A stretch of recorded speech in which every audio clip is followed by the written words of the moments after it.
বছর পর বিকেল বেলায় বারান্দায় বসে গান শুনছিলাম। হঠাৎ করেই প্লেলিস্টে থাকা একটি গান বেজে উঠলো, যেটা এক সময় আমার খুব পছন্দের গান ছিল।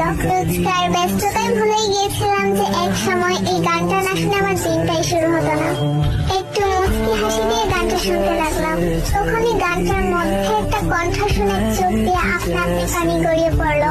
কোনোভাবেই আর নিজেকে কন্ট্রোল করতে পারলাম না।